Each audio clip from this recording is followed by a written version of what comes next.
ಮೇಷರಾಶಿಯವರಿಗೆ ಗ್ರಹಣ ಸಂಭವಿಸ್ತಾ ಇರತಕ್ಕಂಥದ್ದು 5ನೇ ಮನೆಯಲ್ಲಿ ಮೇಷರಾಶಿಯವರಿಗೆ ಗ್ರಹಣ ಸಂಭವಿಸ್ತಾ ಇದೆ. ಪಂಚಮ ಸ್ಥಾನದಲ್ಲಿ ಗ್ರಹಣ ಸಂಭವಿಸ್ತಾ ಇರತಕ್ಕಂಥದ್ದಾಗಿರ್ಬೋದು. ಹಾಗೆ ಅಶ್ವಿನಿ ಭರಣಿ ಕೃತಿಕಾ ನಕ್ಷತ್ರದವರಿಗೆ ಈ ಗ್ರಹಣ 5ನೇ ಮನೆಯಲ್ಲಿ ಗ್ರಹಣ ಸಂಭವಿಸ್ತಾ ಇದೆ. ಒಂದಷ್ಟು ಫಲಗಳನ್ನು ನಾವು ನೋಡೋಕೆ ಹೋದಾಗ 5 ಅಂತಕ್ಕಂಥದ್ದು ಪುತ್ರ ಸ್ಥಾನ ಕೂಡ ಆಗಿರ್ತಕ್ಕಂಥದ್ದು, ಪೂರ್ವ ಪುಣ್ಯ ಸ್ಥಾನ ಕೂಡ ಆಗಿರ್ತಕ್ಕಂಥದ್ದು. ಹಾಗಾಗಿ ಈ ಗ್ರಹಣದ ಪ್ರಭಾವವನ್ನು ನೋಡೋಕೆ ಹೋದಾಗ ಇಲ್ಲಿ ಚಂದ್ರ ಮತ್ತು ಕೇತುವಿನ ಒಂದು ಗ್ರಹಣ ಆಗಿರೋದ್ರಿಂದ, ಹಾಗೆ ಚಂದ್ರನಿಗೆ ಸಂಕಷ್ಟ ಇರೋದ್ರಿಂದ, ಸಿಂಹ ರಾಶಿಯಲ್ಲಿ ಗ್ರಹಣ ಸಂಭವಿಸ್ತಾ ಇರತಕ್ಕಂಥದ್ದಾಗಿರೋದ್ರಿಂದ ಪಂಚಮ ಸ್ಥಾನದಲ್ಲಿ ಗ್ರಹಣ ಸಂಭವಿಸ್ತಾ ಇರತಕ್ಕಂಥದ್ದು. ಈ ಗ್ರಹಣದಿಂದ ಆರ್ಥಿಕ ವಿಷಯಗಳಲ್ಲಿ ಬಹಳಷ್ಟು ಜಾಗೃತಿಯಾಗಿರಬೇಕು.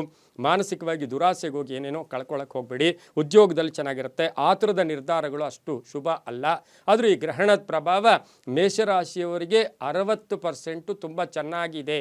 40%ಗೆ ಬಂದಾಗ ಜಾಗೃತಿಯನ್ನು ಕೂಡ ಇದು ತೋರಿಸುತ್ತೆ. ಆತುರದ ನಿರ್ಧಾರಗಳು ಬೇಡ. ಅಧಿಕ ಆದಾಯದಲ್ಲಿ ಏರಿಕೆ ಆಗುತ್ತೆ. ವ್ಯವಹಾರಗಳು ಚೆನ್ನಾಗಿರುತ್ತೆ. ಪ್ರೇಮ ವ್ಯವಹಾರಗಳಲ್ಲಿ ಮನ್ನಣೆ ಸಿಗ್ತಕ್ಕಂಥದ್ದು, ವಿವಾಹ ವಿಷಯಗಳಲ್ಲಿ ಶುಭ ಆಗ್ತಕ್ಕಂಥದ್ದು, ಅರ್ಧಂಬರ್ಧ ಕೆಲಸಗಳು ಪರಿಪೂರ್ಣ ಆಗ್ತಕ್ಕಂಥದ್ದು, ಕೆಲಸ ಕಾರ್ಯಗಳಲ್ಲಿ ಶುಭ ಆಗ್ತಕ್ಕಂಥ ಯೋಗ, ಬಾಕಿ ವಸೂಲಿ ಆಗ್ತಕ್ಕಂಥದ್ದು, ನಿರೀಕ್ಷಿತ ಧನಲಾಭ ಇರತಕ್ಕಂಥದ್ದು, ಸಣ್ಣ ಪುಟ್ಟ ಆರೋಗ್ಯದ ಸಮಸ್ಯೆಗಳು ಕೂಡ ಈ ಒಂದು ಗ್ರಹಣದಿಂದ ಕಾಡ್ತಕ್ಕಂಥ ಸಾಧ್ಯತೆ ಇರುತ್ತೆ. ಇನ್ನು ಈ ಗ್ರಹಣದ ಪ್ರಭಾವವನ್ನು ನಾವು ನೋಡೋಕೆ ಹೋದಾಗ ಇದು 90 ದಿವಸ ಇದರ ಪ್ರಭಾವ ಇರತಕ್ಕಂಥ ಸಾಧ್ಯತೆ ಇರುತ್ತೆ. ಗ್ರಹಣ ಎಲ್ಲಿ ಸಂಭವಿಸುತ್ತೋ ಅದರ ಪ್ರಭಾವ 90 ದಿವಸ ಇರುತ್ತೆ. ಹಾಗೆ ಗ್ರಹಣ ಎಲ್ಲಿ ಸಂಭವಿಸೋದಿಲ್ವೋ ಅದರ ಪ್ರಭಾವ ಕೇವಲ ನಮಗೆ 30 ದಿನ ಮಾತ್ರ ಇರುತ್ತೆ. ಆದರೆ ಇದರ ಗ್ರಹಣದ ಪ್ರಭಾವ 90 ದಿನ ಇರತಕ್ಕಂಥದ್ದು ಕೂಡ ಆಗಿರುತ್ತೆ. ವೃತ್ತಿಯಲ್ಲಿ ಆಸಕ್ತಿ ಮೂಡುತ್ತೆ. ಆರ್ಥಿಕವಾಗಿ ಚೆನ್ನಾಗಿರುತ್ತೆ. ತುಂಬ ಬೇಕಾದವರ ಅಗಲಿಕೆ ಇರ್ಬೋದು. ಅವರ ನೋವಿನಲ್ಲಿ ಭಾಗಿಯಾಗ್ತಕ್ಕಂಥ ಸಾಧ್ಯತೆ ಇರುತ್ತೆ. ಹಾಗೆ ಆರೋಗ್ಯದ ವಿಷಯದಲ್ಲೂ ಕೂಡ ಸಣ್ಣ ಪುಟ್ಟ ಆರೋಗ್ಯದ ಸಮಸ್ಯೆಗಳು ಕಾಡುತ್ತೆ. ಬಾಕಿಗಳು ವಸೂಲಿ ಆಗ್ತಕ್ಕಂಥದ್ದು, ಮನೆ ಕಟ್ಕೊಳ್ಳೋಕ್ಕೆ ಪ್ರಯತ್ನ ಪಡ್ತಕ್ಕಂಥದ್ದು, ಉದ್ಯೋಗದಲ್ಲಿ ಭದ್ರತೆ ಕಾಣ್ತಕ್ಕಂಥದ್ದು, ಪರ್ಮನೆಂಟ್ ಆಗ್ತಕ್ಕಂಥ ಸಾಧ್ಯತೆ. ಜೊತೆಗೇನು ಅಂತ ಹೇಳಿದ್ರೆ ಜವಾಬ್ದಾರಿಗಳು ಕೂಡ ಜಾಸ್ತಿ ಆಗುತ್ತೆ.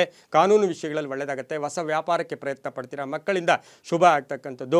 ಗಂಡ ಹೆಂಡತಿಯರಲ್ಲಿ ಅನ್ಯೋನ್ಯತೆ ಇರತಕ್ಕಂತಹ ಒಂದು ವಿಶೇಷವಾಗೂ ಕೂಡ ಮೇಷರಾಶಿಯವರಿಗಿರುತ್ತೆ. ಇನ್ನು ಮಹಿಳೆಯರಿಗೆ ಉದ್ಯೋಗ ಸಿಗ್ತಕ್ಕಂಥ ಸಾಧ್ಯತೆ ಇರುತ್ತೆ. ಸಣ್ಣ ಪುಟ್ಟ ಸಾಲಗಳನ್ನು ಕೂಡ ಈ ಸಂದರ್ಭಗಳಲ್ಲಿ ತೀರಿಸ್ಕೊಳ್ತಕ್ಕಂಥ ಒಂದು ಯೋಗ ಕೂಡ ಇರುತ್ತೆ. ಯಾಕೆಂತ ಹೇಳಿದ್ರೆ ನಿಮ್ಮ ರಾಶ್ಯಾಧಿಪತಿ ಆಗಿರ್ತಕ್ಕಂಥವನು 11ನೇ ಮನೆಯಲ್ಲಿದ್ದಾನೆ. ಈ 11ನೇ ಮನೆಯಲ್ಲಿದ್ದಂಥ ಸಂದರ್ಭದಲ್ಲಿ ಗ್ರಹಣ ಸಂಭವಿಸ್ತಾ ಇರತಕ್ಕಂಥ ಕಾಲದಲ್ಲಿ ನೋಡೋಕೆ ಹೋದಾಗ ಲಾಭಗಳೇ ಜಾಸ್ತಿ ಇದೆ. ಆದರೂ ಕೂಡ ಮನಸ್ಸನ್ನು ವಿಕಾರತೆಗೆ ಮಾಡ್ಕೋಬೇಡಿ. ಕುಟುಂಬದ ಸಪೋರ್ಟ್ ತುಂಬ ಚೆನ್ನಾಗಿರುತ್ತೆ. ಅಣ್ಣ ತಮ್ಮದ್ರ ಸಪೋರ್ಟ್ ತುಂಬ ಚೆನ್ನಾಗಿರುತ್ತೆ. ಇನ್ನು ಟ್ರಾವೆಲ್ ಬಿಸ್ನೆಸ್ ಅವ್ರು ಇರ್ಬೋದು. ಸಣ್ಣ ಪುಟ್ಟ ಅಪವಾದಗಳು ಬಂದರೂ ಕೂಡ ಹೊರಟೋಗುತ್ತೆ.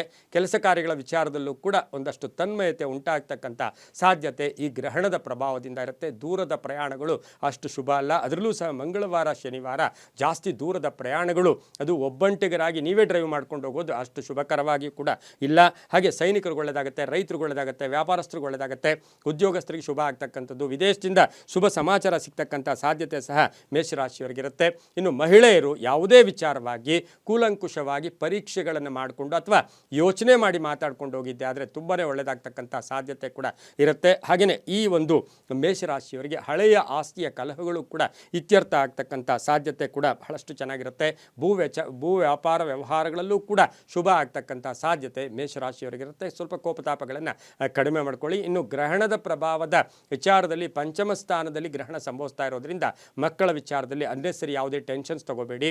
ಮಕ್ಕಳ ವಿಷಯದಲ್ಲಿ ಬಹಳಷ್ಟು ಸೂಕ್ಷ್ಮತೆಯಿಂದ ನಡ್ಕೊಳ್ಳಿ. ಒಂದು ಫ್ರೆಂಡ್ಸ್ ಥರ ಇದ್ದಿದ್ದೆ ಆದರೆ ಬಹಳಷ್ಟು ಶುಭ ಆಗುತ್ತೆ. ಮಕ್ಕಳ ಉದ್ಯೋಗದಲ್ಲೂ ಕೂಡ ಶುಭ ಆಗ್ತಕ್ಕಂಥ ಸಾಧ್ಯತೆ ಕೂಡ ಇರುತ್ತೆ. ಹಾಗೆಯೇ ಈ ಒಂದು ರಾಶಿಯವರಿಗೆ ಒಂದು ಹೇಳಬೇಕು ಅಂದರೆ ಸಾಕಷ್ಟು ಹಣ ಹೂಡಿಕೆ ಆಗ್ತಕ್ಕಂಥ ಯೋಗ ಕೂಡ ಬಹಳಷ್ಟು ಚೆನ್ನಾಗಿರ್ತಕ್ಕಂಥ ಸಾಧ್ಯತೆ ಮೇಷರಾಶಿಯವರಿಗಿರುತ್ತೆ. ಅದರಲ್ಲೂ ಮಹಿಳೆಯರಿಗೆ ಉನ್ನತ ಉದ್ಯೋಗ ಸಿಗ್ತಕ್ಕಂಥ ಜೊತೆಗೆ ಈ ಮಹಿಳೆಯರಿಗೆ ವಿಶೇಷವಾಗಿ ವಿದೇಶಗಳಲ್ಲೇ ಅಥವಾ ವಿದೇಶ ಸುತ್ತತಕ್ಕಂಥ ಯೋಗ ಕೂಡ ಬಹಳಷ್ಟು ಚೆನ್ನಾಗಿರುತ್ತೆ. ಇನ್ನು ಮೇಷರಾಶಿಯವರು ಈ ಒಂದು ಗ್ರಹಣದ ಒಂದು ಶಾಂತಿಗಾಗಿ ಆಗ್ಬೋದು ಅಥವಾ ಇನ್ನೂ ಒಂದಷ್ಟು ಸಂಕಷ್ಟಗಳನ್ನು ದೂರ ಮಾಡ್ಕೊಳ್ಳೋಕ್ಕೆ ಓಂ ನಮಃ ಶಿವಾಯ ಜಪವನ್ನು ಜಾಸ್ತಿ ಮಾಡಿ. ಗ್ರಹಣದ ದಿನ ಇರ್ಬೋದು ಅಥವಾ ಗ್ರಹಣವಾದ ಮೇಲೆ 1 ವಾರದ ಕಾಲ ಈ ಒಂದು ಓಂ ನಮಃ ಶಿವಾಯ ಜಪವನ್ನು ಚೆನ್ನಾಗಿ ಮಾಡ್ಕೊಂಡಿದ್ದೆ ಆದರೆ ತುಂಬಾ ಒಳ್ಳೆಯದಾಗುತ್ತೆ. ಹಾಗೆ ಈ ಗ್ರಹಣ ಸಂಭವಿಸಿದ 1 ವಾರದ ಒಳಗಡೆ ಮಹಾಲಕ್ಷ್ಮಿಯ ದರ್ಶನ ಮಾಡ್ಕೊಳ್ಳಿ. ಸಾಕಷ್ಟು ಶುಭ ಕೂಡ ಆಗ್ತಕ್ಕಂಥದ್ದು. ಹಾಗೆ ಬೆಲ್ಲದ ದಾನ ಅಥವಾ ಖರ್ಜೂರದ ದಾನ ಮಾಡ್ಕೊಂಡಿದ್ದೆ ಆದರೆ ಸಾಕಷ್ಟು ಶುಭ ಆಗುತ್ತೆ. ಓಂ ನಮಃ ಶಿವಾಯ ಮಂತ್ರವನ್ನು ಜಾಸ್ತಿ ಹೇಳ್ಕೊಂಡಿದ್ದೆ ಆದರೆ ತುಂಬಾ ಒಳ್ಳೆಯದಾಗ್ತಕ್ಕಂಥ ಸಾಧ್ಯತೆ ಮೇಷರಾಶಿಯವರಿಗಿರುತ್ತೆ.